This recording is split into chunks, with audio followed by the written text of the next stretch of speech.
आज हमने दिल्ली के किला राय पिथौरा से आपके लिए एक विशेष रिपोर्ट तैयार की है जो आपको भारत के असली इतिहास के बारे में बताएगी।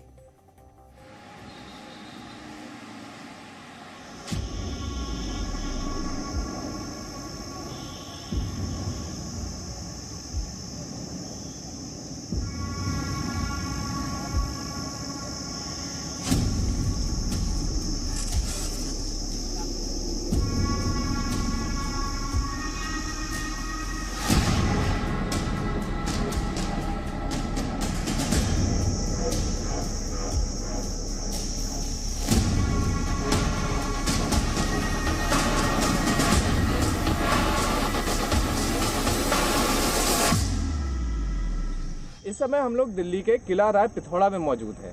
अब आप भी सोच रहे होंगे ये दिल्ली में कौन सी जगह है। असल में किला राय पिथौरा भारत के आखिरी हिंदू सम्राट पृथ्वीराज चौहान ने जो किला बनवाया था उसे कहा जाता है।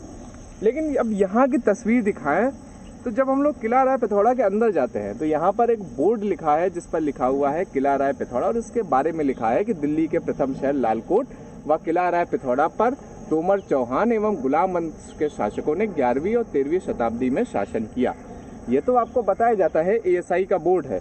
लेकिन जिस तरह से इतिहासकारों ने भारत के इतिहास में जो हिंदू राजा थे उनको जिस तरह से उनका कद छोटा करके दिखाया या उनके इतिहास को गौरवमय इतिहास को बताना ज़रूरी ही नहीं समझा, उसी तरह इस बोर्ड को भी आप देखिए कि किस तरह से बदहाल अवस्था में है, जंग लगी हुई है। और ये जो बोर्ड है इस पर यहाँ पर कागज़ से लिखा गया था, जो कागज़ भी आधा फटा हुआ है और किसी का भी ध्यान नहीं गया अभी तक इसी के ऊपर।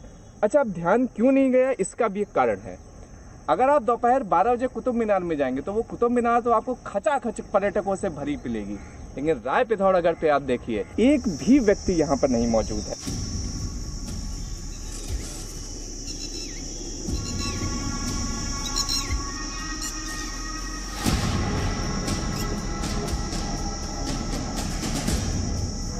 अब राय पिथौरागढ़ के किले के अंदर जब सबसे पहले आप प्रवेश करेंगे तो आपको पहली मूर्ति यहाँ पर भारत के आखिरी हिंदू राजा पृथ्वीराज चौहान की आपको दिखेगी।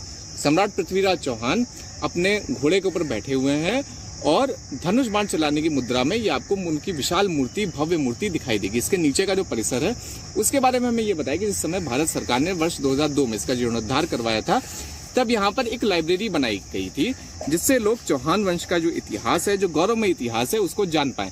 हालांकि ये लाइब्रेरी इस समय बंद है। राय पिथौरागढ़ के किले से पहले इसका नाम लालकोट का किला था, जिसे दिल्ली का पहला लाल किला कहा जाता था और इसका निर्माण दिल्ली को बसाने वाले तोमर राजा अनंगपाल तोमर ने करवाया था।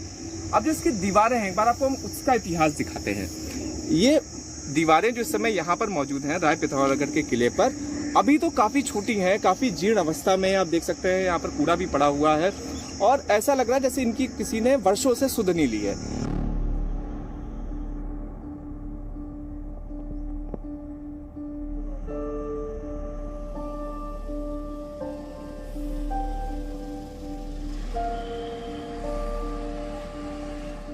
नाइनटीन 1991 में प्रपोज़ल दिया जो अप्रूव हुआ और उस प्रपोज़ल के हिसाब से हम लोगों ने यहाँ उत्खनन कार्य किया और ये उत्खनन कार्य चूँकि अच्छे रिजल्ट आ रहे थे इसलिए ये 4 फील्ड सीजन तक 1995 तक चलता रहा और इसमें बहुत महत्वपूर्ण अवशेष प्रकाश में आए। जो मॉन्यूमेंट्स हैं वो आज बहुत सारे या तो विस्मृत हो गए हैं, खो गए हैं, या वो हमारे ध्यान में नहीं है, उनको ब्यूटीफाई नहीं किया गया, उनको हमारे दृष्टि में लाने का प्रयास नहीं किया गया, आज की पीढ़ी के दृष्टि में लाने का प्रयास नहीं किया गया। एक बात तो ये, बाद में वही परिसर उसको और एक्सटेंड करके बड़े रूप में किला राय पिथौरा का निर्माण पृथ्वीराज चौहान करा रहे हैं, जिसके अवशेष, जिसकी जो प्राचीर है, जिसका जो बाउंड्री वाल है, उसके अवशेष कहीं कहीं आज भी आपको महरौली, संजय वन, किशनगढ़ से लेके बसंत कुंज वाला जो पूरा एरिया है, जो दिल्ली के का ये पूरा बड़ा हिस्सा है, उसके टूटे टूटे हिस्से उन प्राचीरों के अभी भी आपको दिखाई दे जाएंगे। असल में हमारे देश में आज भी बहुत सारे जयचंद मौजूद हैं जो चाहते हैं कि हमारे देश को अपना इतिहास कभी पता ना चले। अभी एक इंटरव्यू में अक्षय कुमार ने जब ये बात उठाई अपनी फिल्म के बारे में, जब वो बात कर रहे थे, और उन्होंने ये कह दिया कि हमारे देश के इतिहास की किताबों में जो मुगल बादशाह हैं, जो मुस्लिम आक्रमणकारी लुटेरे हैं, उनके बारे में तो बहुत कुछ बताया गया है, और हमारे देश के जो हिंदू सम्राट हैं, जो वीर योद्धा हैं, उनके बारे में बहुत कम बताया गया है, तो लोग उनके पीछे पड़ गए। और हमारे ही देश का एक वर्ग ऐसा है जो ये कहने लगा कि ये बात बिल्कुल गलत है। और आज भी हमारे देश में ऐसे लोगों की संख्या है जो आज भी जो मुगल बादशाह थे उनके प्रेमी हैं, वो उनके समर्थक हैं। जो मुस्लिम आक्रमणकारी हमारे देश पर आए हजारों वर्ष तक, जिन्होंने अत्याचार किए, ये सारे लोग आज भी उनका साथ देते हैं, उन्हीं को अपना पूर्वज मानते हैं। और आज भी ये कहते हैं कि हाँ, उस जमाने में हमने आपके ऊपर शासन किया था, यानी उन्हें अपना पूर्वज मानते हैं, उन लुटेरों को सच्चा बादशाह मानते हैं। और जो हमारे देश के जो वीर योद्धा थे, जिन्होंने ऐसे लुटेरों को रोका, उन्हें हराया, उनके बारे में वो चाहते हैं कि देश के लोगों को पता ही ना चले। Presenting B News app available on Google Play and App Store. Download it now.